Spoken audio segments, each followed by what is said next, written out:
어머니, 잡채 왜 아직이에요? 손님 오시는데 이것도 못 해놓으셨어요.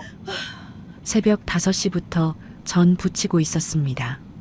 며느리는 점심 다 돼서야 일어났고요. 저희 사돈어른 모시고 저녁 먹고 올게요. 어머니는 음식마저 하고 계세요. 그날 저녁 전을 부치다가 문자가 왔습니다. 명성한우 강남점 120만 원 결제. 제가 급할 때 쓰라고 준 생활비 카드였어요. 사진이 따라왔습니다.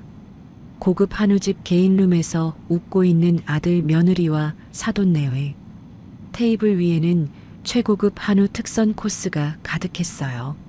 내 카드로 내가 전 부치는 동안 저들은 120만 원짜리 한우 파티를 즐기고 있었습니다. 30년을 키운 아들입니다. 대학 등록금, 결혼자금 2억, 전세자금까지. 아들이 폐렴으로 죽어갈 때는 피까지 팔아서 병원비를 마련했어요. 그런데 돌아온 건 명절마다 가정부 취급, 제 돈으로 호강하면서 은혜인 양구는 며느리였습니다. 그런데 그날 저는 며느리의 전화 통화를 우연히 듣게 됐습니다. 시어머니요? 요양원 알아보고 있어요. 치매 초기라고 하면 되잖아요. 저를 치매 환자로 몰아서 요양원에 쳐넣고 이 집을 팔아 친정 빚 3억을 갚으려는 계획이었습니다. 그날 밤 저는 조용히 짐을 쌌습니다.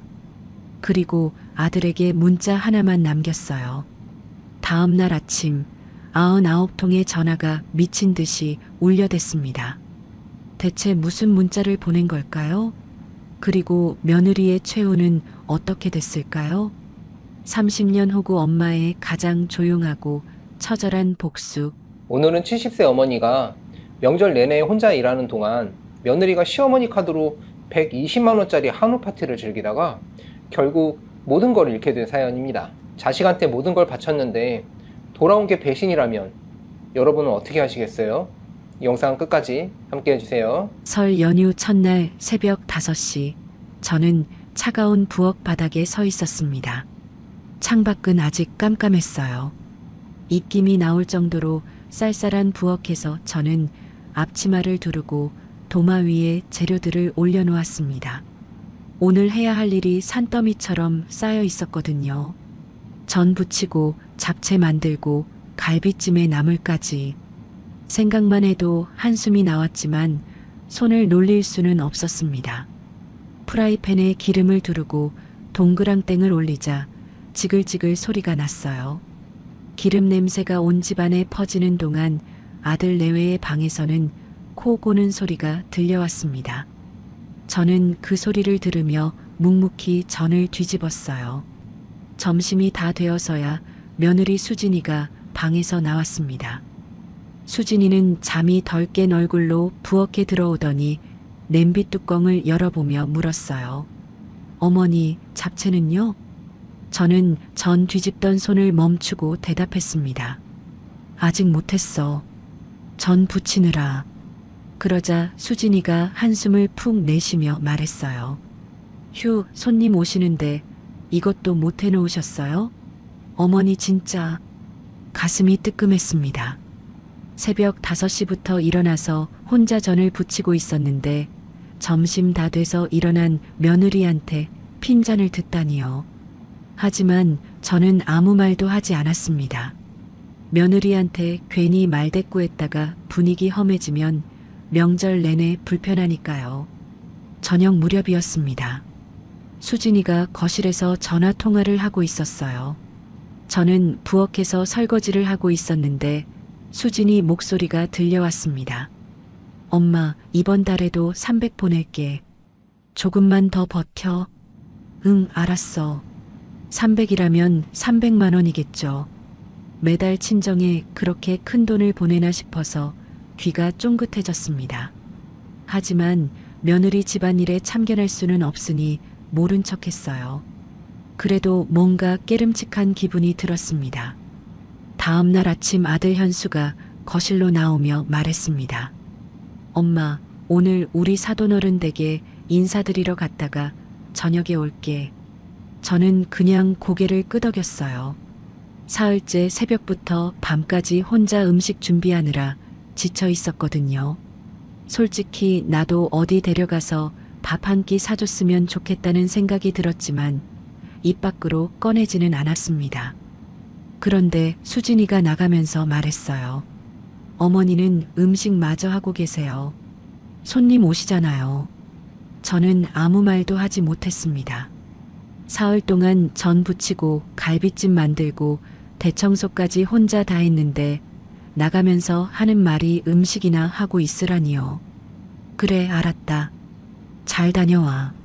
저는 그렇게 대답하고 다시 부엌으로 들어갔습니다. 설 연휴 사흘 동안 저는 새벽 5시부터 밤 11시까지 일했습니다. 전 부치고 갈비찜 만들고 나물 무치고 집안 대청소까지 혼자서 다 했어요. 허리가 끊어질 것 같았지만 쉴 수가 없었습니다. 둘째 날 오후였어요. 전을 부치다가 휴대폰에 문자가 왔습니다. 명성한우 강남점 120만 원 결제 완료. 저는 눈을 비비고 다시 봤습니다. 분명히 제 이름으로 된 카드였어요. 결혼 초에 수진이한테 준 생활비 카드였거든요. 급할 때 병원비나 장 볼 때 쓰라고 줬던 겁니다. 명성한우? 120만 원? 병원이라도 갔나 싶었어요. 아니면 급하게 장을 크게 봤나. 저는 일단 넘기기로 했습니다. 명절이니까 나중에 물어보자 싶었거든요. 저녁 무렵 아들 내외가 보낸 사진이 카톡으로 왔습니다. 사진을 열어본 순간 저는 숨이 멎는 것 같았어요. 고급 한우집 개인룸에서 환하게 웃고 있는 아들 며느리와 사돈 내외. 테이블 위에는 일뿔뿔 한우 특선 코스가 가득 차려져 있었습니다. 꽃등심, 채끝, 안심의 육회까지. 그제야 120만 원 결제가 이 한우집이었다는 걸 깨달았습니다. 손에 들고 있던 뒤집개가 바닥에 떨어졌어요. 내 카드로 내가 전 부치는 동안 저들은 120만 원짜리 한우 파티를 즐기고 있었던 겁니다. 눈앞이 캄캄해졌습니다. 다리에 힘이 풀려서 싱크대에 기대 앉았어요. 기름 냄새가 밴 앞치마를 내려다보니 눈물이 났습니다. 명절 마지막 날 밤이었습니다. 저는 손주들 선물이랍시고 현금 100만 원을 봉투에 넣어 건넸어요. 적은 돈은 아니었습니다. 제 한 달 생활비나 마찬가지였으니까요. 그런데 수진이가 봉투를 받아들고는 시큰둥하게 말했습니다. 요즘 물가에 이게 뭐 하겠어요. 그러고는 현수에게 눈짓하며 덧붙였어요. 우리 엄마는 200 주셨는데. 가슴에 못이 박히는 것 같았습니다. 저는 아무 말도 하지 못하고 화장실로 들어갔어요. 거울 속 제 얼굴을 봤습니다.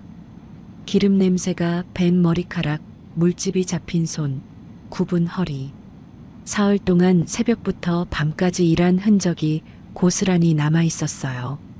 그런데 어젯밤 사진 속 아들 내외는 환하게 웃고 있었습니다. 내 카드로 한우 파티를 즐기면서요. 서러움이 북받쳐 올라왔습니다. 눈물이 뺨을 타고 흘러내렸어요. 다음 날 아침 아들 내외가 짐을 챙겨 나갔습니다. 현관에서 신발을 신던 수진이가 불쑥 말했어요. 어머니, 참, 이 집 명에 아직 어머니 앞으로 되어 있죠? 현수 앞으로 바꿔놓으셔야 나중에 세금 문제 안 생겨요. 저는 대답하지 못했습니다. 갑자기 왜 명예 얘기를 꺼내는 건지 이해가 안 됐거든요. 나중에 생각해 볼게. 제가 그렇게 말하자 수진이 얼굴이 살짝 굳어졌습니다. 하지만 금세 표정을 풀고 형식적으로 인사했어요. 네, 어머니. 다음에 또 뵐게요. 현관문이 닫히고 집이 조용해졌습니다. 텅 빈 거실에 혼자 남은 저는 식탁을 바라봤어요. 제가 사흘 동안 정성껏 만든 명절 음식들이 그대로 놓여 있었습니다. 아들 내외는 손도 안 댔어요. 그들은 내 음식 대신 내 카드로 한우를 먹었으니까요. 30년을 아들만 바라보며 살았습니다. 남편 없이 혼자 식당 일하며 아들 키웠어요. 대학 등록금, 결혼자금, 전세자금까지 제가 다 댔습니다. 그런데 돌아온 게 이겁니까? 명절마다 가정부 취급, 제 돈으로 호강하면서 은혜인 양구는 며느리, 아내 눈치만 보며 엄마 편 한 번 안 들어주는 아들. 저는 식탁 앞에 앉아 멍하니 천장을 바라봤습니다. 내 인생이 뭐였나? 30년이 뭐였나? 그때는 몰랐습니다. 이게 시작에 불과하다는 걸요. 명절이 끝나고 일주일이 지났습니다. 저는 여전히 그날의 충격에서 벗어나지 못하고 있었어요. 120만 원짜리 한우 사진이 자꾸 눈앞에 아른거렸습니다.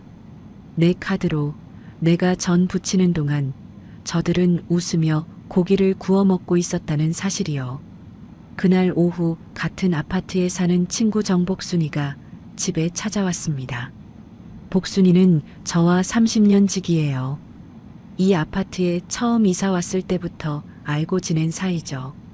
서로 남편 먼저 보내고 홀로 자식 키운 처지라 누구보다 마음이 통하는 친구였습니다.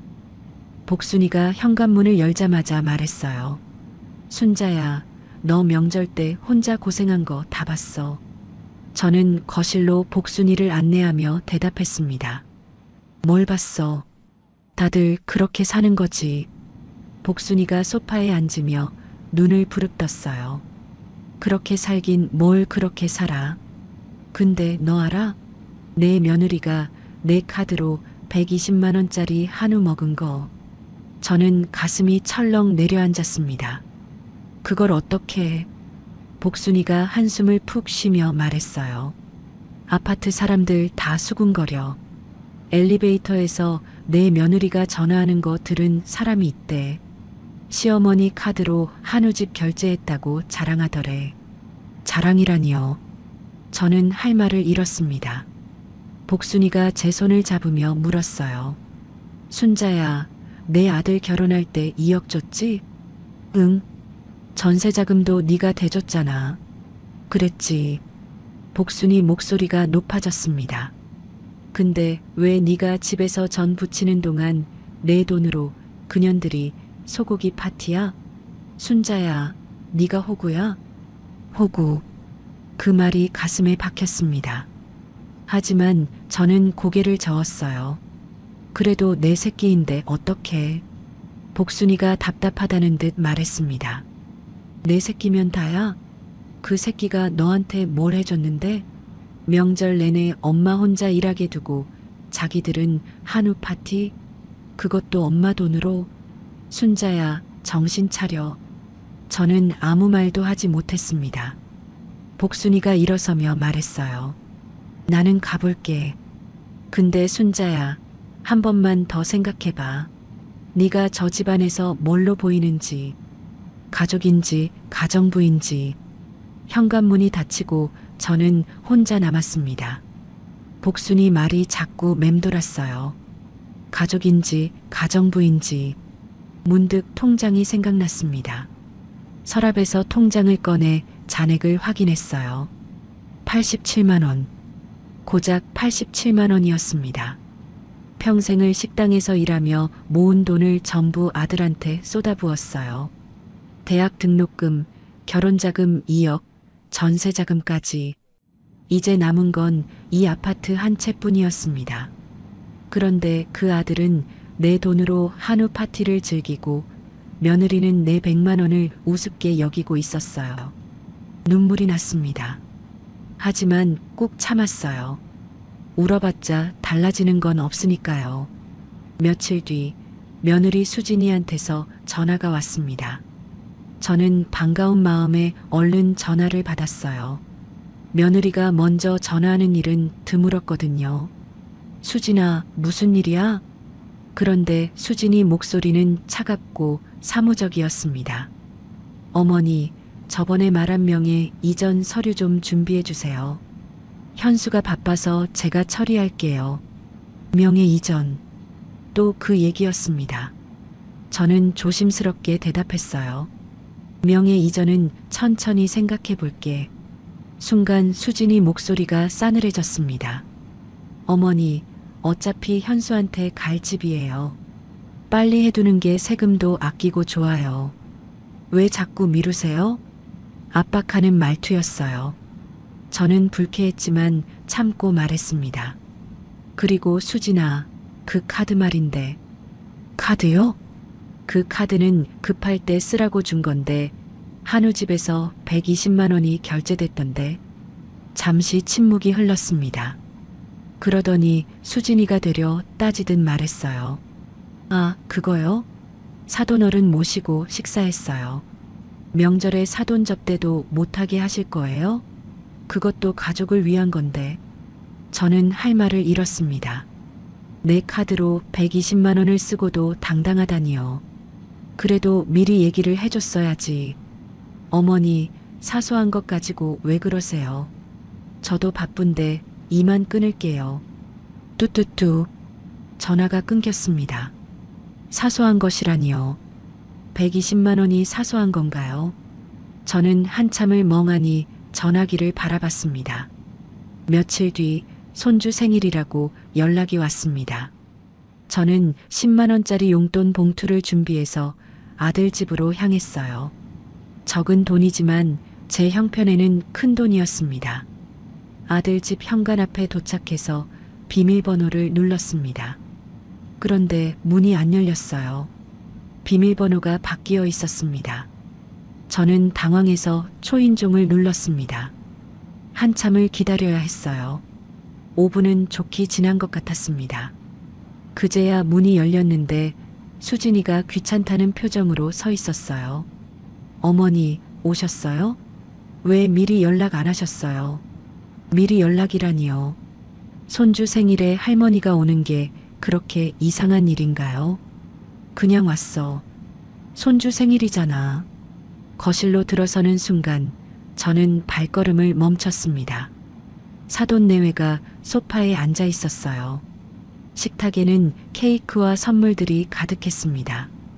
고급 백화점 쇼핑백들이 수북이 쌓여 있었어요. 그런데 제 자리는 없었습니다. 의자가 딱 4개였거든요. 아들, 며느리, 손주 둘, 사돈 내외. 저는 어디에 앉아야 하는 건지 몰랐습니다.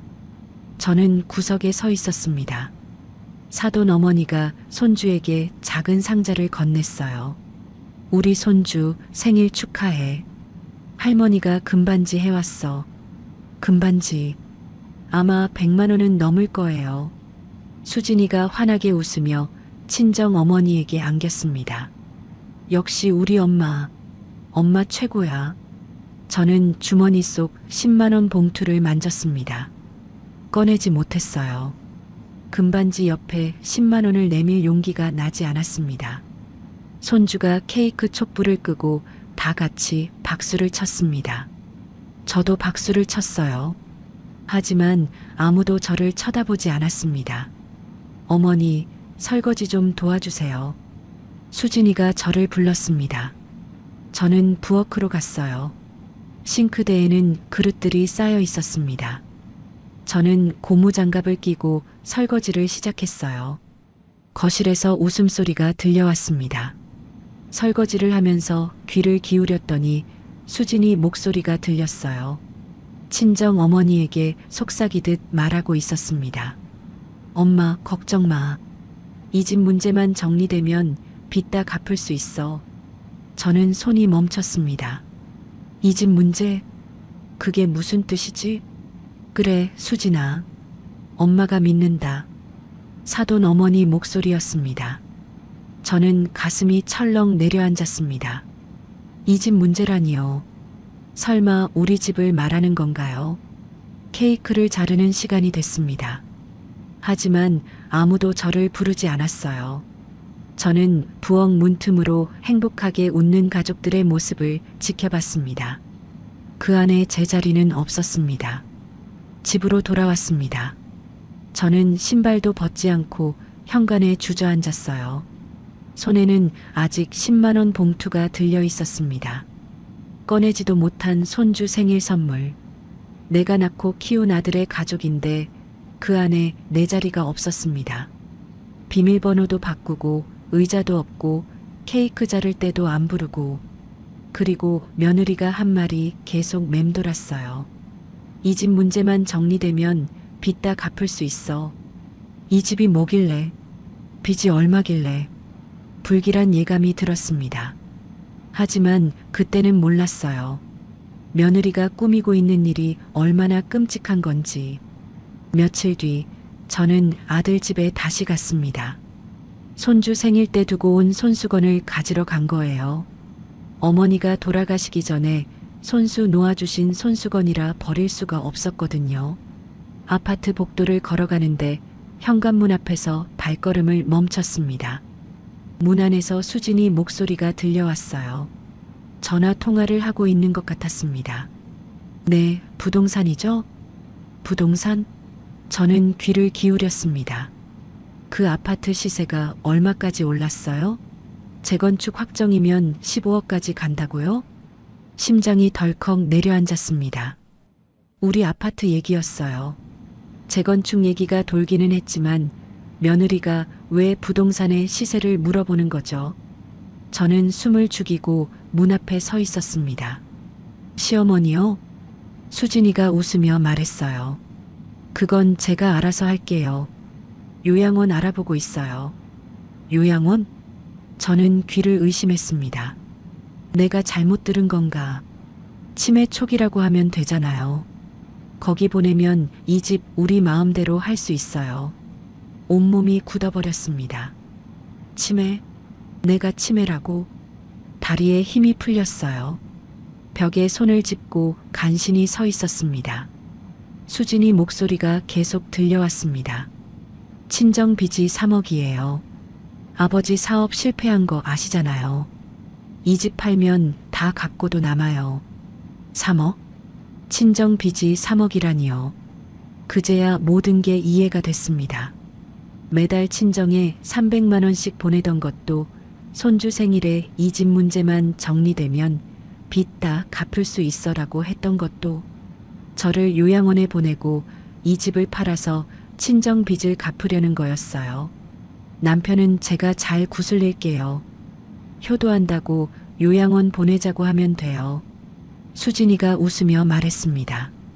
저는 눈앞이 캄캄해졌어요. 효도? 나를 요양원에 쳐넣는 게 효도야? 구슬린다고? 내 아들을 구슬려서 엄마를 버리게 만든다고? 그 순간 현관 안에서 인기척이 났습니다. 수진이가 전화를 끊고 움직이는 소리가 들렸어요. 저는 황급히 계단 쪽으로 숨었습니다. 벽에 등을 기대고 가쁜 숨을 몰아쉬었어요. 심장이 미친 듯이 뛰었습니다. 손이 떨렸어요. 그제야 모든 퍼즐이 맞춰졌습니다.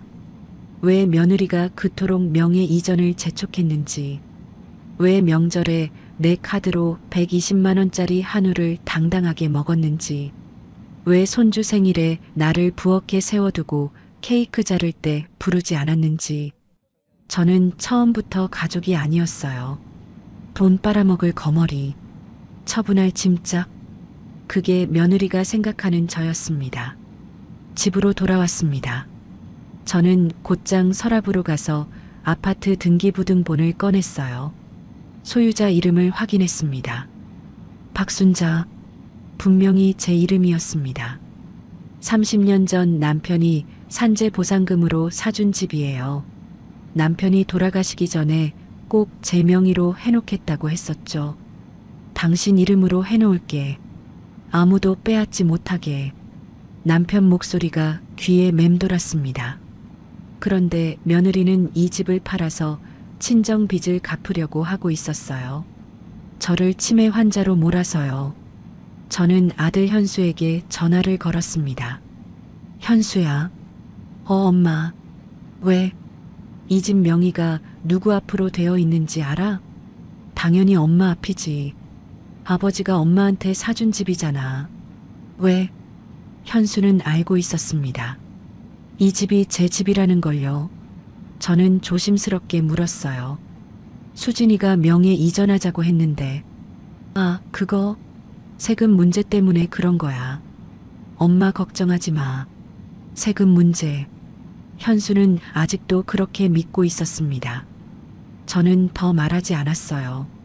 아들한테 며느리의 진짜 속셈을 말해봤자 믿지 않을 게 뻔했거든요. 마누라 편만 드는 아들이니까요. 그래, 알았어. 끊을게. 전화를 끊고 저는 한참을 멍하니 앉아 있었습니다. 밤이 되었습니다. 저는 잠을 이룰 수가 없었어요. 천장을 바라보며 며느리가 한 말을 계속 떠올렸습니다. 치매 초기라고 하면 되잖아요. 요양원 보내면 이 집 우리 마음대로 할 수 있어요. 남편은 제가 잘 구슬릴게요. 30년을 아들만 바라보며 살았습니다. 남편 없이 혼자 새벽마다 식당에 나가 일했어요. 허리가 끊어질 것 같아도 참았습니다. 아들 대학 보내려고요. 아들 결혼시키려고요. 피를 팔아 병원비를 마련했던 적도 있었어요. 현수가 5살 때 폐렴으로 죽어가고 있었거든요. 돈이 없어서 혈액원에 갔습니다. 피를 뽑고 받은 돈으로 병원비를 냈어요. 그런데 돌아온 게 이겁니까?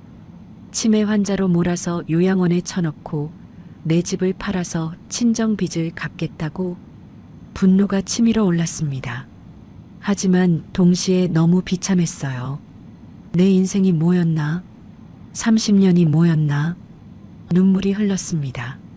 하지만 소리내어 울지는 않았어요. 울어봤자 달라지는 건 없으니까요. 다음 날 아침 저는 결심했습니다. 증거를 잡아야 한다. 며느리가 한 말을 녹음해두지 않으면 아무도 믿지 않을 거예요. 아들도 법원도 미친 시어머니 헛소리라고 할 게 뻔했습니다. 저는 수진이가 다니는 문화센터를 알아냈어요. 매주 화요일 오전에 요가 수업이 있다는 걸 알고 있었거든요. 전에 수진이가 자랑하듯 얘기한 적이 있었습니다. 문화센터 근처 카페에서 기다렸습니다. 1시간쯤 지났을까요? 수진이가 친구와 함께 나왔어요. 둘이 웃으며 대화하고 있었습니다.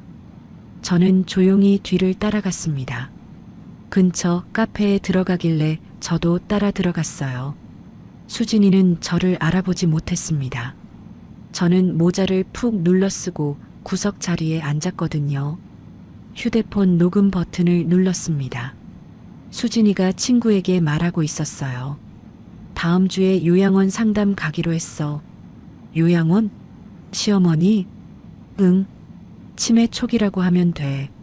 남편한테는 어머니 건강이 안 좋아서 전문 시설에 모시는 게 좋겠다고 하면 되고, 친구가 물었습니다. 근데 시어머니가 진짜 치매야? 수진이가 웃으며 대답했어요. 아니, 멀쩡해. 근데 뭐 어때? 서류만 잘 꾸미면 돼. 저는 두 손이 떨렸습니다. 멀쩡한 사람을 치매 환자로 만들겠다고? 그 아파트 팔면 친정 빚 다 갚고도 남아. 15억이래. 재건축 대박이지. 수진이가 신나서 말했습니다. 시어머니 명의잖아. 어떻게 팔아? 명예 이전 받으면 되지. 아니면 요양원 보내고 후견인 신청하면 돼. 방법은 많아. 저는 이를 악물었습니다. 분노로 온몸이 떨렸어요. 휴대폰을 쥔 손에 힘이 들어갔습니다. 남편은 뭐래? 걔는 내가 잘 구슬리면 돼. 엄마 건강 생각해서 그런다고 하면 넘어가. 마마보이거든. 마마보이. 수진이가 내 아들을 마마보이라고 비웃었습니다. 저는 녹음을 멈추고 카페를 나왔어요. 밖으로 나오자마자 벽에 기대섰습니다. 다리에 힘이 풀렸어요. 휴대폰을 꺼내 녹음 파일을 확인했습니다. 5분 32초. 수진이가 한 말이 다 담겨 있었어요. 이제 증거가 생겼습니다. 저는 하늘을 올려다봤어요.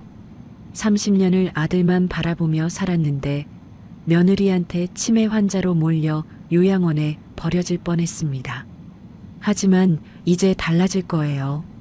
저도 가만히 당하고만 있지는 않을 겁니다. 집으로 돌아온 저는 결심했습니다. 이 집을 떠나야겠다고요. 며느리한테 치매 환자로 몰려 요양원에 버려지느니 차라리 제가 먼저 떠나는 게 낫다고 생각했어요. 이 집은 내 집이니까요. 내가 어디로 가든 어떻게 하든 내 마음입니다. 저는 이사 준비를 시작했습니다. 오래된 서랍장을 정리하는데 맨 아래 칸에서 낡은 편지 봉투가 나왔어요. 누렇게 바랜 봉투였습니다. 먼지가 수북이 쌓여 있었어요.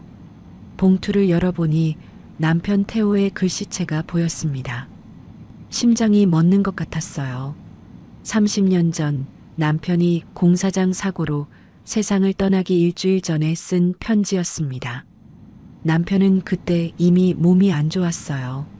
무슨 예감이 들었는지 편지를 남겨뒀던 거죠. 저는 떨리는 손으로 편지를 펼쳤습니다.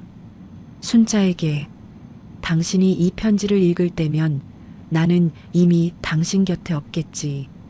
당신이 힘들면 이 집 팔고 편하게 살아. 현수는 이미 충분히 받았어. 대학까지 보내줬으면 된 거야. 아들한테 모든 걸 주지 마. 눈물이 흘렀습니다. 남편은 30년 전에 이미 알고 있었던 거예요. 제가 아들한테 모든 걸 쏟아부을 거라는 걸요. 편지는 계속됐습니다. 내가 먼저 가서 미안해. 당신 혼자 고생시키게 돼서 미안해. 하지만 당신은 강한 사람이야. 누구보다 강한 사람이야. 제발 자신을 먼저 생각해. 당신 인생은 당신 거야. 이 집만큼은 내 이름으로 해놨으니 아무도 빼앗지 못해. 이건 내가 당신한테 주는 마지막 선물이야. 사랑해, 순자야.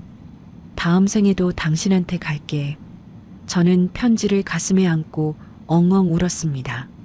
30년 동안 남편의 유언을 어겼어요. 아들한테 모든 걸 주지 말라고 했는데 저는 모든 걸 줬습니다. 대학 등록금, 결혼자금 2억, 전세자금까지. 통장에 87만 원밖에 안 남을 때까지 다 줬어요. 그리고 돌아온 게 뭡니까? 치매 환자로 몰아서 요양원에 쳐넣고 내 집을 팔아 친정 빚을 갚으려는 며느리. 여보, 미안해. 내가 바보였어. 저는 편지를 꼭 쥐고 중얼거렸습니다. 이제라도 당신 말 들을게. 나를 먼저 생각할게. 다음 날 아침 저는 복순이를 찾아갔습니다. 복순이네 집에서 차를 마시며 그동안 있었던 일을 다 털어놨어요. 며느리가 요양원 계획을 세우고 있다는 것, 친정 빚 3억을 갚으려고 내 집을 팔려고 한다는 것, 저를 치매 환자로 몰려고 한다는 것까지 전부요. 복순이는 듣다가 주먹으로 탁자를 내리쳤습니다. 그년이 미쳤구나. 아니, 간이 배 밖으로 나왔나? 저는 힘없이 웃었어요. 그러니까 내가 떠나려고. 이 집에 있다가는 진짜 요양원에 끌려갈 것 같아. 복순이가 제 손을 잡았습니다. 순자야, 어디로 갈 건데? 돈은 있어? 저는 고개를 저었어요. 통장에 87만 원밖에 없어. 복순이가 한숨을 쉬더니 벌떡 일어났습니다. 안방으로 들어가더니 봉투 하나를 들고 나왔어요. 이거 받아. 봉투 안에는 현금이 들어 있었습니다. 이게 뭐야? 3천만 원이야. 원룸 전세 얻어. 나중에 천천히 갚아. 저는 손사래를 쳤어요. 안 돼. 이렇게 큰 돈을 어떻게 받아? 복순이가 제 손에 봉투를 꾹 쥐어줬습니다. 순자야, 30년 지기잖아. 네가 힘들 때 내가 안 도우면 누가 도와. 받아. 눈물이 났습니다. 며느리한테는 돈 빨아먹힐 거머리 취급을 받았는데 30년 지기 친구는 선뜻 3천만 원을 내밀어 주네요. 복순아, 고마워. 꼭 갚을게. 갚긴 뭘 갚아? 네가 잘 살면 그게 갚는 거야. 저는 복순이를 꼭 안았습니다. 복순이 도움으로 원룸을 구했습니다. 아파트에서 멀리 떨어진 구석진 동네에 있는 조그만 원룸이었어요. 일부러 아들 내외가 찾기 어려운 곳을 골랐습니다. 집으로 돌아와 짐을 싸기 시작했습니다. 거실 장롱 위에서 낡은 사진첩이 나왔어요. 먼지를 털고 펼쳐보니 현수가 어릴 때 사진들이었습니다. 그중 한 장이 눈에 들어왔어요. 현수가 5살 때 폐렴으로 입원했을 때 찍은 사진이었습니다. 병상에 누운 작은 아이. 볼이 빨갛게 달아올라 있었어요. 고열에 시달리고 있었거든요. 그때 기억이 떠올랐습니다. 병원비가 없었어요. 남편은 이미 세상에 없었고 저는 식당 일을 막 시작한 참이었습니다. 현수가 죽어가고 있는데 돈이 없었어요. 저는 혈액원에 갔습니다. 피를 팔았어요. 팔뚝에 바늘이 들어갈 때 아팠지만 참았습니다. 현수를 살려야 했으니까요. 피를 뽑고 받은 돈으로 병원비를 냈습니다. 그날 밤 현수가 제 손을 잡았어요. 작은 손이었습니다. 볼이 여전히 빨갰지만 열은 조금 내린 상태였어요. 엄마. 응, 현수야. 엄마 아프지 마. 내가 크면 엄마 효도할게. 그 목소리가 귀에 생생하게 되살아났습니다. 효도할게. 그 아이가 그렇게 말했었어요. 저는 사진첩을 덮고 한참을 울었습니다. 가슴이 찢어지는 것 같았어요. 35년 전에 효도하겠다던 그 아이가 지금은 마누라한테 휘둘려서 엄마를 요양원에 보내려 하고 있다니요. 하지만 울고만 있을 수는 없었습니다. 저는 짐을 다 쌌습니다. 옷가지 몇 벌, 남편 사진, 남편이 남긴 편지, 그리고 현수 어릴 때 사진첩. 30년 인생을 정리하니 짐이 별로 없더군요. 마지막으로 아들에게 문자를 보냈습니다. 이 집 내일 새 주인한테 넘어간다.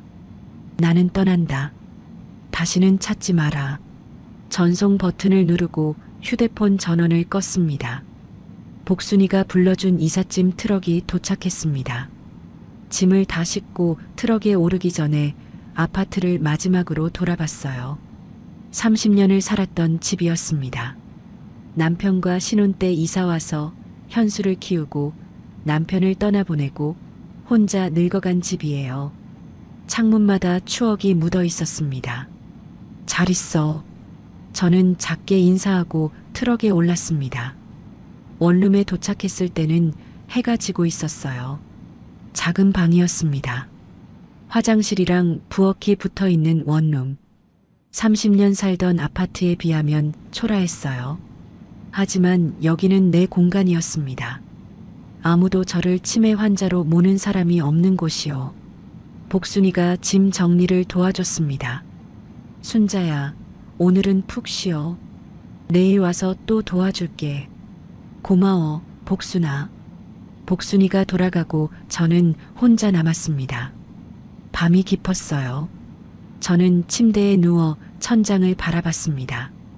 문득 휴대폰이 생각났습니다. 전원을 끈 지 하루가 지났네요. 저는 휴대폰 전원을 켰습니다. 화면이 켜지자마자 알림이 미친 듯이 울려댔습니다. 부재중 전화 99통. 전부 아들 현수였습니다. 화면을 스크롤해 보니 현수 이름이 끝없이 이어졌어요. 1시간에 10통씩 전화한 것 같았습니다. 문자도 수십 개가 와 있었어요.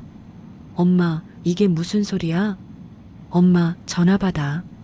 엄마, 제발 연락해. 엄마, 집이 어떻게 된 거야? 새 주인이 누구야? 엄마, 어디야? 제발.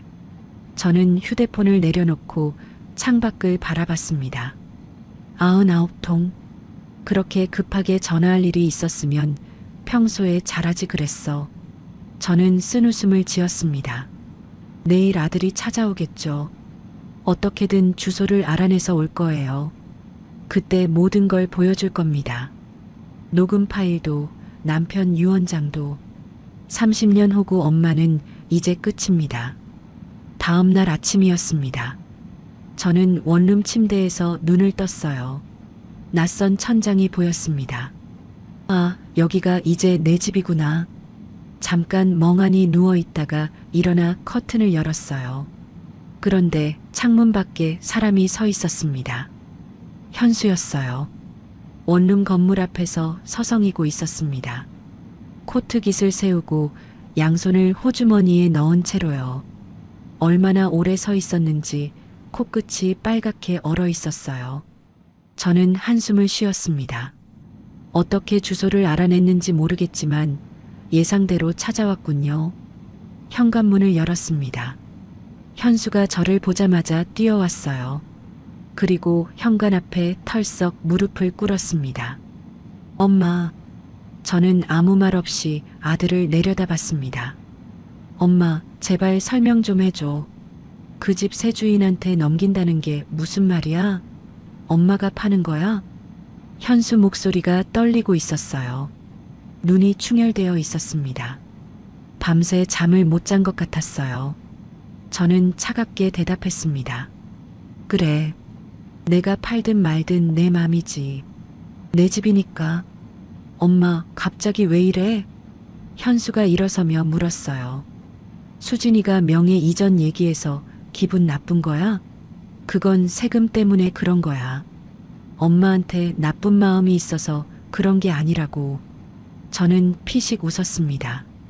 세금? 세금 때문이라고? 응, 엄마. 나중에 상속 문제 복잡해지니까 미리 정리해 두자는 거야. 엄마 생각해서 그런 거라고. 저는 주머니에서 휴대폰을 꺼냈습니다. 그래. 그럼 이것 좀 들어봐. 녹음 파일을 재생했습니다. 수진이 목소리가 흘러나왔어요. 시어머니요? 그건 제가 알아서 할게요. 요양원 알아보고 있어요. 치매 초기라고 하면 되잖아요. 거기 보내면 이 집 우리 마음대로 할 수 있어요. 현수 얼굴이 새하얗게 질렸습니다. 녹음은 계속됐어요. 친정 빚이 3억이에요. 아버지 사업 실패한 거 아시잖아요. 이 집 팔면 다 갖고도 남아요. 남편은 제가 잘 구슬릴게요. 효도한다고 요양원 보내자고 하면 돼요. 현수가 벽에 기대 앉았습니다. 다리에 힘이 풀린 것 같았어요. 이게 뭐야?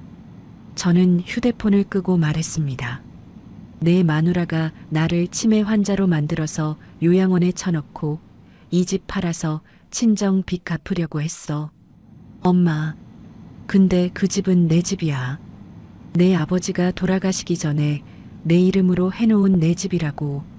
저는 서랍에서 남편의 편지를 꺼내 현수에게 내밀었습니다. 읽어봐. 내 아버지가 남긴 유언이야. 현수가 떨리는 손으로 편지를 받아들었어요. 읽는 동안 현수 눈에서 눈물이 흘렀습니다. 아버지가 이런 걸 남겼어? 응. 아들한테 모든 걸 주지 말라고 했어. 이 집만큼은 내 이름으로 해놨으니 아무도 못 빼앗는다고. 현수가 고개를 떨궜습니다. 엄마, 나 정말 몰랐어. 수진이가 그런 계획을 세우고 있는 줄. 저는 참았던 말을 쏟아냈습니다. 몰랐다고? 알았으면 달랐겠냐? 엄마, 명절 때 나 혼자 전 부치는 동안 너희는 뭐 했어? 내 카드로 120만 원짜리 한우 먹었잖아. 내가 급할 때 쓰라고 준 생활비 카드로. 현수가 고개를 들지 못했습니다. 저는 계속 말했어요.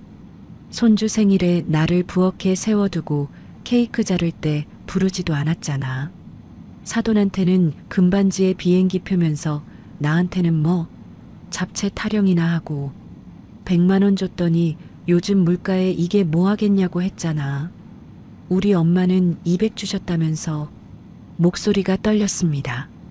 30년 동안 참았던 서러움이 터져나오고 있었어요. 그런 마누라를 네가 몰랐겠냐?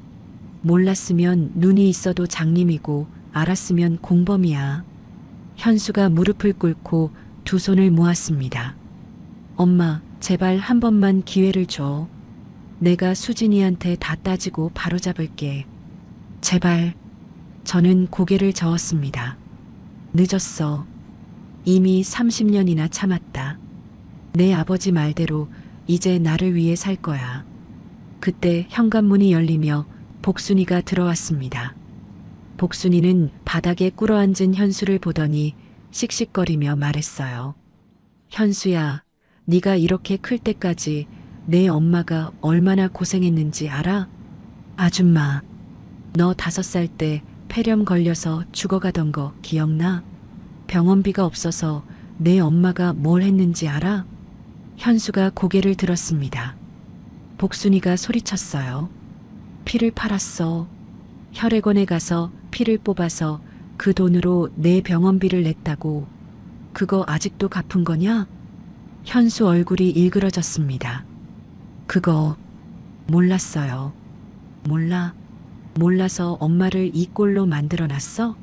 명절에 전 부치게 해놓고 자기들은 한우 파티? 그것도 엄마 카드로. 내 마누라가 엄마를 치매 환자로 몰아서 요양원에 쳐넣으려고 했는데 넌 뭘 하고 있었어? 복순이 목소리가 원룸 안에 쩌렁쩌렁 울렸습니다. 현수가 바닥에 이마를 박았어요. 엄마 잘못했어. 내가 정말 잘못했어. 저는 아들을 내려다봤습니다.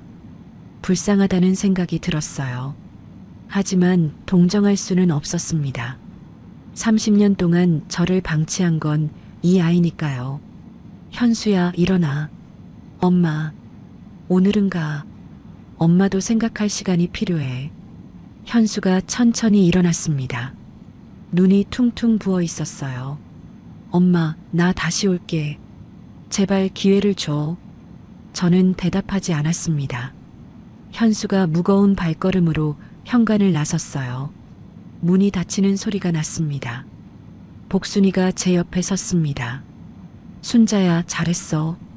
그래도 한 번은 얘기해야지. 저는 고개를 끄덕였습니다. 고마워, 복순아. 네가 와줘서 힘이 났어. 뭘? 30년 지기가 이럴 때 써먹는 거지. 복순이가 웃으며 제 등을 토닥였습니다. 복순이가 돌아가고 저는 혼자 남았습니다. 창가에 서서 밖을 바라봤어요. 현수가 아파트 단지를 빠져나가는 모습이 보였습니다. 어깨가 축 처져 있었어요. 저는 남편의 편지를 가슴에 안았습니다. 여보, 나 오늘 다 말했어. 30년 동안 참았던 거 다 쏟아냈어. 눈물이 흘렀습니다. 하지만 슬픈 눈물이 아니었어요. 비로소 30년 만에 내 인생을 되찾은 기분이었습니다. 이제 시작이에요. 일주일이 지났습니다. 저는 원룸에서 혼자 생활하고 있었어요. 작은 방이었지만 편했습니다. 아무도 저를 가정부 취급하지 않았고 치매 환자로 모는 사람도 없었으니까요. 하지만 몸이 말을 듣지 않았습니다. 입맛이 없었어요. 밥을 해먹을 기력이 없어서 라면으로 끼니를 때웠습니다. 그것도 하루에 한 끼 먹을까 말까였어요. 잠도 잘 못 잤습니다. 눈을 감으면 며느리 목소리가 들려왔거든요. 치매 초기라고 하면 되잖아요. 그 말이 자꾸 맴돌았습니다. 그날 아침이었어요. 침대에서 일어나려는데 갑자기 눈앞이 핑 돌았습니다. 천장이 빙글빙글 돌아가는 것 같았어요. 손을 뻗어 벽을 짚으려 했지만 손이 허공을 휘저었습니다. 그대로 바닥에 쓰러졌어요. 머리가 바닥에 부딪히는 소리가 났습니다. 아팠지만 몸을 움직일 수가 없었어요. 눈앞이 점점 캄캄해졌습니다. 이러다 죽는 건가? 그런 생각이 스쳐 지나갔어요. 하지만 두렵지는 않았습니다. 오히려 편하겠다는 생각이 들었어요. 그렇게 의식을 잃었습니다. 이틀 후 복순이가 저를 발견했습니다. 연락이 안 되니까 걱정이 됐대요. 원룸 관리실에 사정을 말하고 문을 열었더니 제가 바닥에 쓰러져 있었다고 했습니다. 복순이가 119에 신고했고 저는 병원으로 실려갔어요. 눈을 떴을 때 하얀 천장이 보였습니다. 병원이었어요. 코에는 산소 호스가 꽂혀 있었고 팔에는 링거 바늘이 박혀 있었습니다. 온몸에 힘이 없었어요. 순자야, 정신 들어? 복순이 목소리가 들렸습니다. 고개를 돌리니 복순이가 침대 옆에 앉아 있었어요. 눈이 빨갛게 충혈되어 있었습니다. 복순아, 목소리가 제대로 나오지 않았어요. 목이 바싹 말라 있었습니다. 복순이가 물을 떠다 줬어요. 야, 너 진짜 죽을 뻔했어. 이틀이나 쓰러져 있었다고. 내가 안 갔으면 어쩔 뻔했어. 저는 아무 말도 하지 못했습니다. 의사가 병실로 들어왔어요. 젊은 남자 의사였습니다. 차트를 보며 말했어요. 보호자분이세요? 복순이가 대답했습니다. 네, 친구예요. 가족은 연락 중이에요. 의사가 저를 보며 말했어요. 환자분, 과로와 스트레스, 그리고 영양실조입니다. 냉장고에 라면밖에 없던데 제대로 드신 게 언제예요? 저는 대답하지 못했습니다. 기억이 나지 않았어요. 마지막으로 밥다운 밥을 먹은 게 언제였는지. 의사가 한숨을 쉬며 말했어요. 이른 노인이 라면만 드시면 안 됩니다. 영양 상태가 많이 안 좋아요. 며칠 입원하시면서 영양제 맞으셔야 해요. 의사가 나가고 복순이가 제 손을 잡았습니다. 순자야, 너 왜 밥을 안 먹어? 돈이 없어? 내가 줄게. 아니야. 그냥 입맛이 없었어. 복순이 눈에 눈물이 고였어요. 바보야. 아무리 그래도 밥은 먹어야지. 이러다 진짜 죽어. 저는 고개를 돌렸습니다. 복순이 얼굴을 볼 수가 없었어요. 미안하고 부끄러웠습니다. 얼마 후 병실 문이 벌컥 열렸습니다. 현수였어요. 복순이가 연락한 것 같았습니다. 현수가 병실로 뛰어들어오다가 제 모습을 보고 멈췄어요. 침대에 누워있는 저, 링거 바늘이 박힌 팔, 푹 꺼진 볼, 뼈만 남은 손, 현수 얼굴이 일그러졌습니다. 엄마. 현수가 침대 옆으로 다가와 제 손을 잡았어요.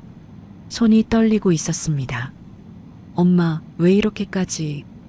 왜 밥을 안 먹어? 현수 눈에서 눈물이 뚝뚝 떨어졌습니다. 저는 아무 말도 하지 않았어요. 할 말이 없었습니다.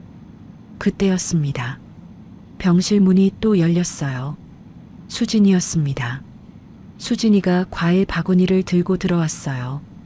얼굴에는 걱정하는 표정이 붙어 있었습니다.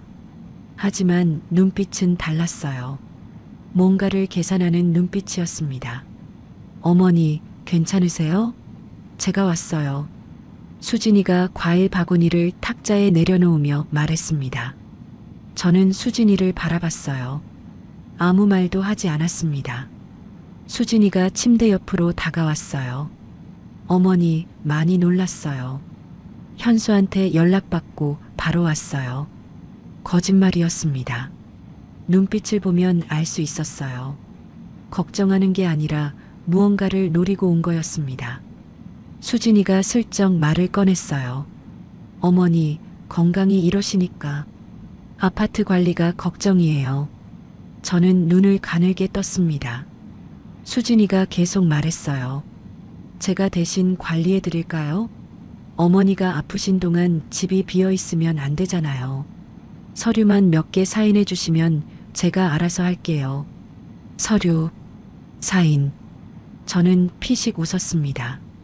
시어머니가 병원에 쓰러져 있는데 서류 사인을 받으러 왔다니요. 현수가 벌떡 일어났어요. 수진아, 지금 그게 중요해?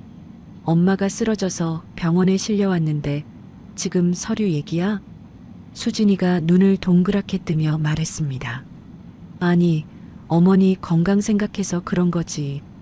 왜 그래? 내가 뭘 잘못했어? 능청이었습니다. 저렇게 뻔뻔하게 능청을 떨다니요. 복순이가 자리에서 벌떡 일어났습니다. 야, 이년아. 복순이 목소리가 병실에 쩌렁쩌렁 울렸어요. 시어머니가 쓰러져서 병원에 실려왔는데 서류 사인 받으러 왔어? 내 속이 훤히 다 보여. 염치가 있으면 그런 말이 나와? 내 시어머니가 왜 쓰러진 줄 알아? 수진이 얼굴이 굳어졌습니다. 아줌마, 저한테 왜 그러세요? 저는 어머니 걱정돼서. 걱정은 개뿔. 네가 시어머니 치매 환자로 몰아서 요양원에 쳐넣으려고 한 거 다 다 알아. 그래서 이분이 스트레스 받아서 쓰러진 거야. 수진이 얼굴이 새하얗게 질렸습니다. 그게 무슨... 저는 침대에서 천천히 몸을 일으켰습니다. 수진아. 수진이가 저를 봤어요. 눈이 흔들리고 있었습니다. 내가 치매인 줄 알았지? 저는 또박또박 말했습니다. 내가 다 녹음해뒀어. 너 요양원 보내려던 거, 친정 빚 갚으려고 집 팔려던 거, 다. 수진이 얼굴이 새파랗게 변했습니다. 입술이 파르르 떨렸어요. 어머니, 그건... 시어머니가 병원에 쓰러져 있는데 서류 사인 받으러 왔어? 아직도 정신을 못 차렸구나. 저는 수진이를 똑바로 바라봤습니다. 그 서류 꿈에서도 받을 생각 마라. 내 집은 내가 죽어도 내 손에 안 넘어가. 수진이가 뒷걸음질 쳤습니다.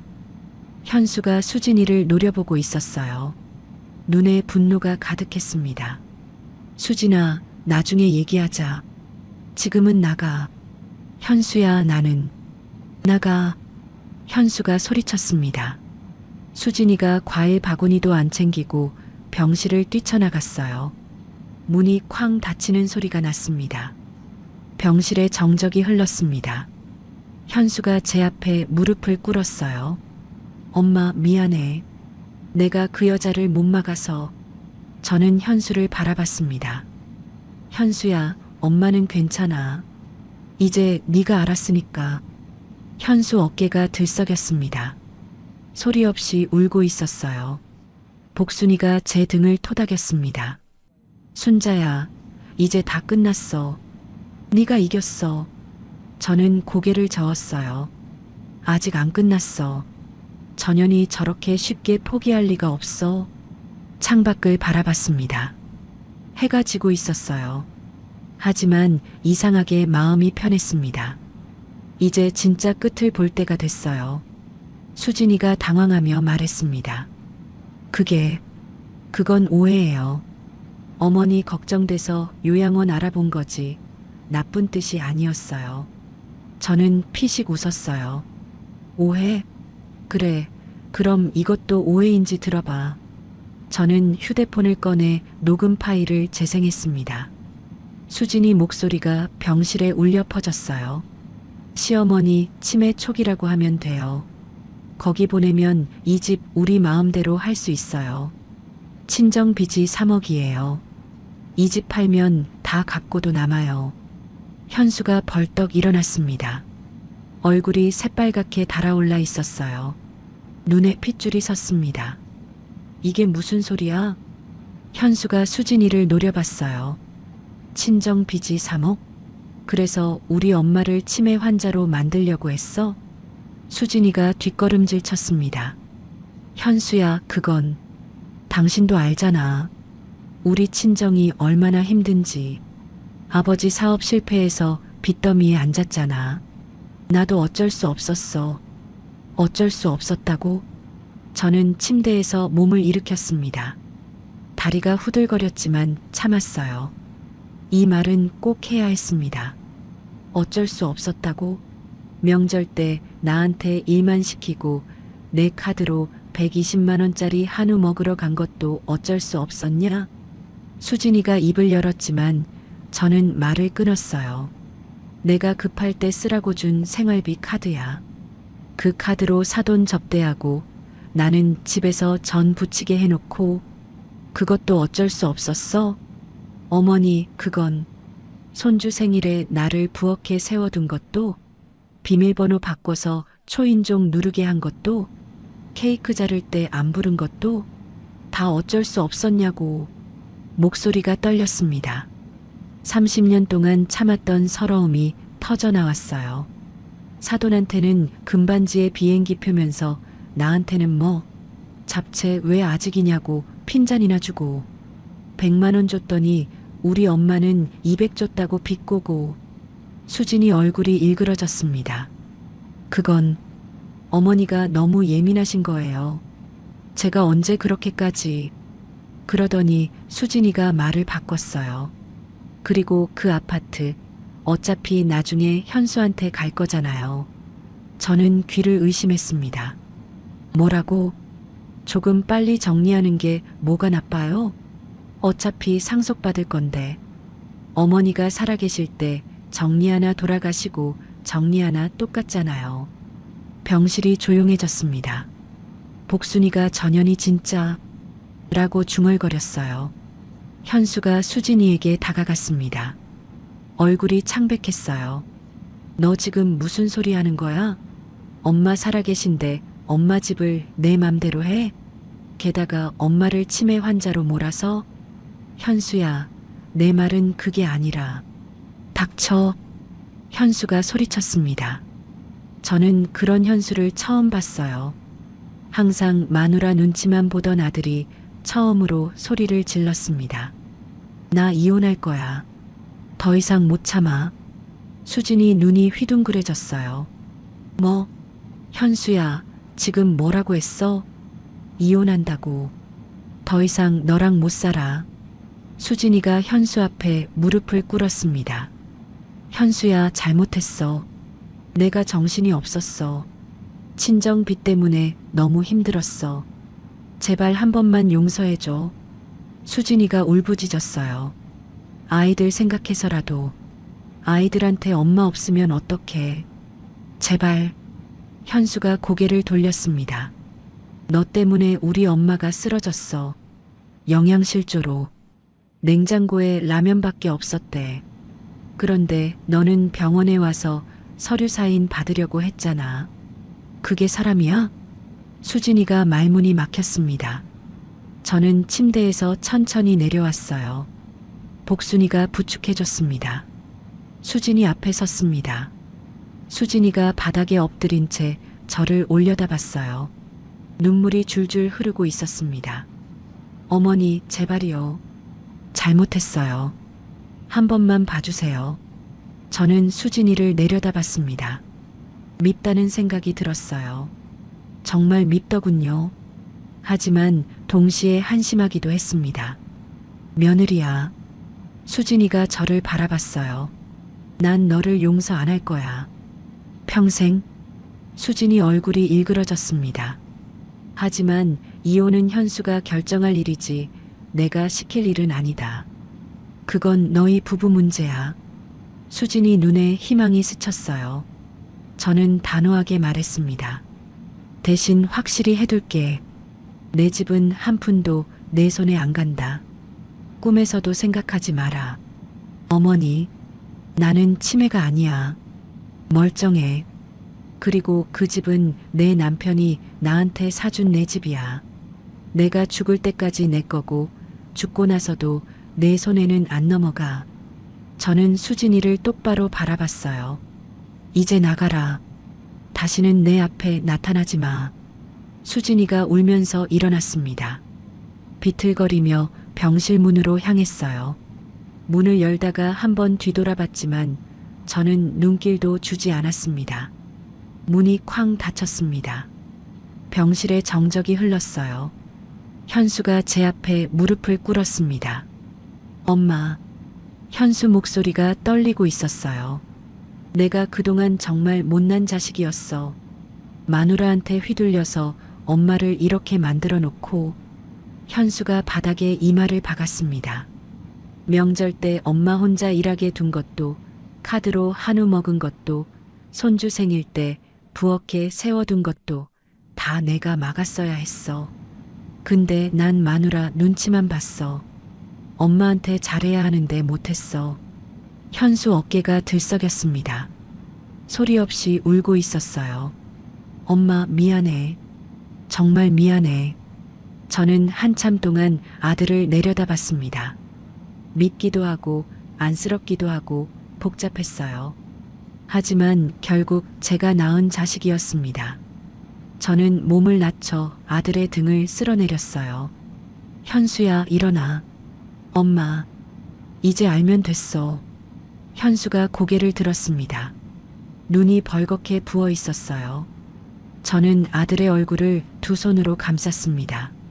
네가 잘못한 건 마누라 편만 든 거야. 엄마를 지켜주지 못한 거야. 그거 알면 됐어. 엄마, 5살 때 네가 그랬어. 엄마 아프지 마. 내가 크면 효도할게. 그 말 나 아직도 기억해. 현수 눈에서 눈물이 주르륵 흘렀습니다.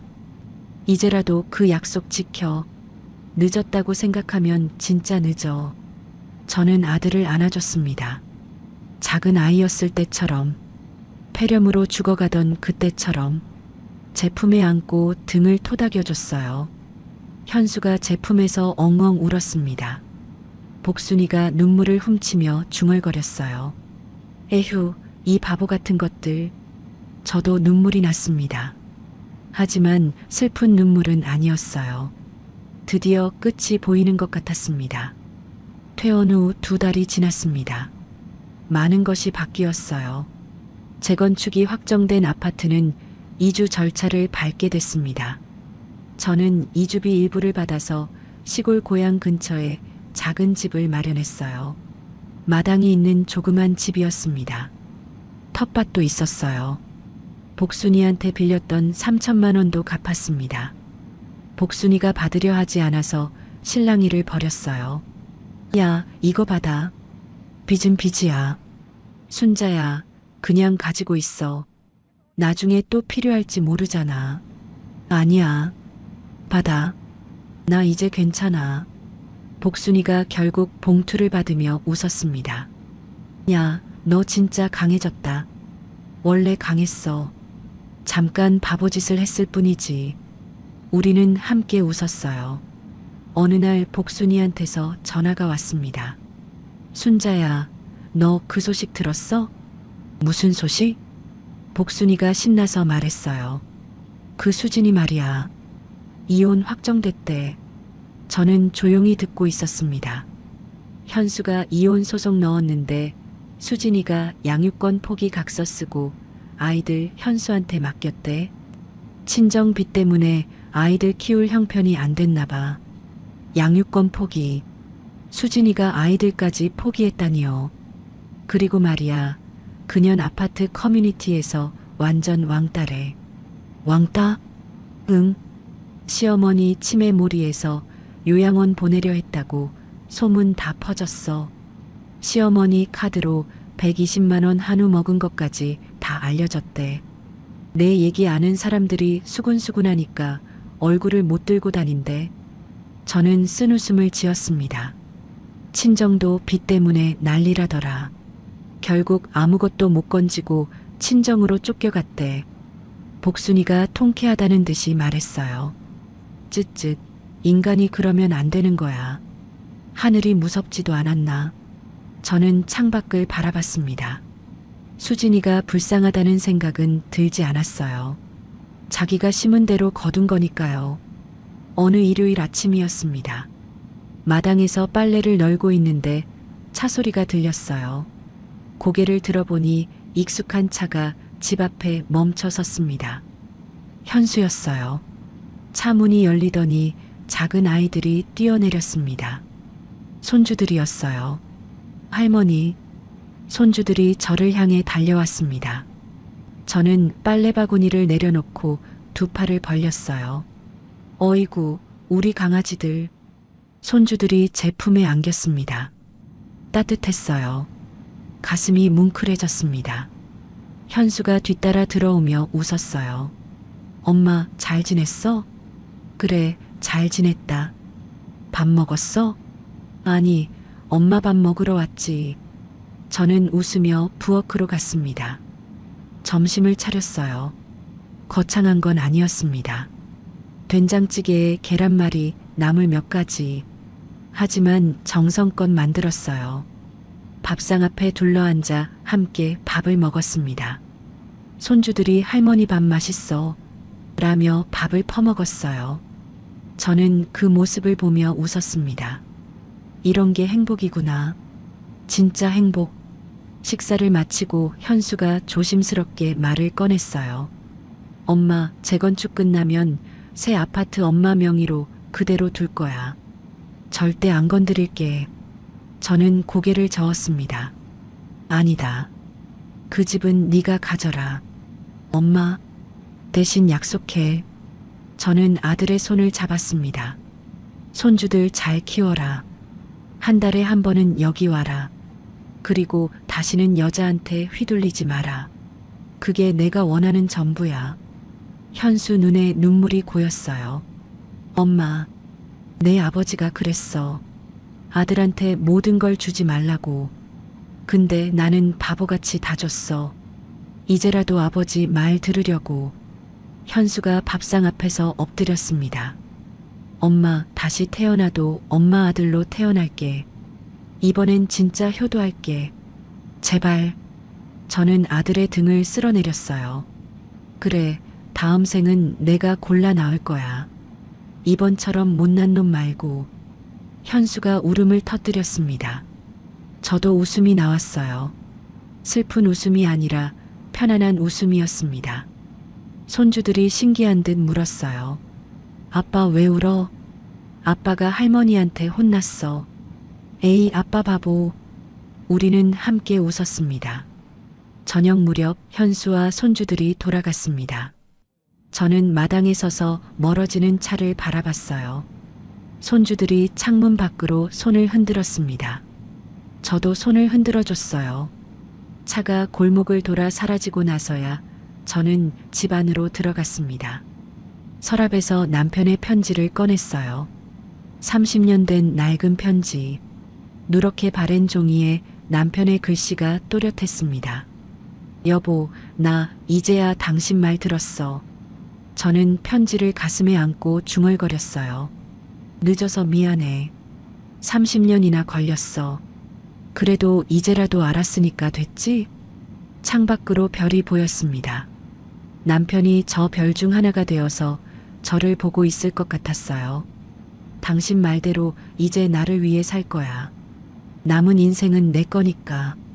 한 달 후 복순이가 시골집으로 놀러 왔습니다. 마당에 평상을 깔고 막걸리를 마셨어요. 따뜻한 봄바람이 불었습니다. 마당에 핀 개나리가 노랗게 흔들렸어요. 순자야, 여기 진짜 좋다. 나도 이사 올까? 와, 옆집 비었어. 진짜? 그럼 우리 늙어서 옆집에 살자. 우리는 깔깔 웃었습니다. 복순이가 막걸리 잔을 들었어요. 순자야, 우리 이제 잘 살아보자. 남은 인생은 우리 거야. 저도 잔을 들었습니다. 그래, 남은 인생은 우리 거야. 잔을 부딪혔어요. 짤랑 소리가 났습니다. 70년을 살았습니다. 남편을 떠나보내고 아들을 키우고 며느리한테 배신당하고 파란만장한 인생이었어요. 하지만 이제 괜찮습니다. 남은 인생은 저를 위해 살 거예요. 후회 없이 당당하게. 그게 남편이 원했던 거고 제가 원하는 거니까요. 시청자 여러분, 오늘 이야기 어떻게 들으셨나요? 순자 씨의 사연을 정리하면서 저도 마음이 참 무거웠습니다. 명절 내내 혼자 일하고 내 카드로 한우 파티 당하고 치매 환자로 몰려 요양원에 버려질 뻔한 상황에서도 끝까지 포기하지 않고 당당하게 복수해낸 모습 보시면서 속이 좀 시원해지셨나요? 우리가 살아온 세월 동안 자식한테는 다 퍼줘도 아깝지 않다고 생각했습니다. 내 것 다 줘도 자식이 잘 되면 그만이라고요. 그래서 참았습니다. 그게 옳은 거라고, 그게 부모 도리라고 믿었으니까요. 하지만 오늘 사연을 보면서 다시 한번 생각하게 됩니다. 나를 먼저 챙기는 것은 이기적인 게 아니라 살아남기 위한 선택이라는 것을요. 세상에는 두 부류의 사람이 있습니다. 받은 만큼 갚을 줄 아는 사람과 받으면 받을수록 더 당연하게 여기는 사람. 오늘 사연 속 며느리 수진이는 분명 후자였습니다. 시어머니 카드로 120만원 한우 먹고 치매 환자로 몰아 요양원에 쳐넣고 15억 아파트 팔아 친정빚 갚으려 했으니까요. 하지만 세상 이치는 공평합니다.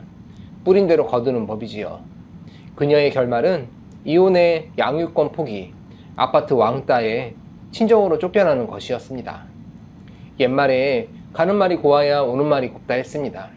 아무리 며느리라 해도 시어머니를 치매 환자로 몰아 재산 빼앗으려는 짓은 반드시 대가를 치르게 되어 있습니다. 오늘 이야기가 바로 그 증거가 아닐까 싶습니다. 혹시 지금 이 시간에도 자식한테 다 퍼주고 푸대접 받으며 홀로 사귀고 계신 분 계신가요? 명절마다 혼자 일하고 용돈 줘도 시큰둥한 반응에 가슴 쓰린 분들은요? 말 못하고 속으로만 삼키시는 분들 정말 많으실 겁니다. 하지만 기억하셨으면 좋겠습니다. 여러분의 희생과 사랑은 당연한 게 아닙니다. 그리고 지금이라도 절대 늦지 않았습니다. 순자 씨처럼 나를 위한 삶을 시작하셔도 됩니다. 그것이 나를 위한, 그리고 남은 인생을 위한 가장 현명한 선택이 아닐까 싶습니다. 오늘 이야기가 답답했던 가슴을 조금이나마 뚫어드렸다면 좋겠습니다. 이 사연이 마음에 드셨다면 구독과 좋아요, 알림 설정 부탁드릴게요. 여러분의 작은 응원이 다음에도 좋은 이야기로 찾아뵐 수 있는 큰 힘이 됩니다. 비슷한 경험이 있으시거나 하고 싶은 말씀 있으시면 댓글로 편하게 남겨주세요. 여러분의 이야기도 정말 듣고 싶습니다. 항상 건강하시고 좋은 일만 가득하시길 바랄게요. 다음 사연에서 또 뵙겠습니다. 감사합니다.